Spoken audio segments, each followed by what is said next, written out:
विधानसभेमधले गटनेते विजय वडेट्टीवार यांनी आज शरद पवार यांचं नाव न घेता चांगलीच टोलेबाजी केली आहे।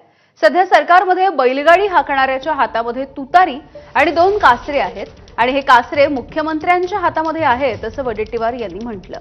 आता राष्ट्रवादी काँग्रेस शरदचंद्र पवार पक्षाचं चिन्ह हे तुतारी आहे हे सगळ्यांना माहिती आहे।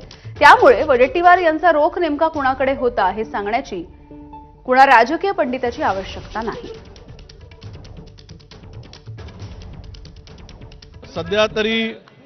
सध्या तरी मला असं वाटतं की या सरकारमध्ये बैलगाडी हाकणाऱ्याच्या हातात तुतारी पण आहे आणि ते 2 कासरे पण आहेत। कोणाची तुतारी म्हणतात?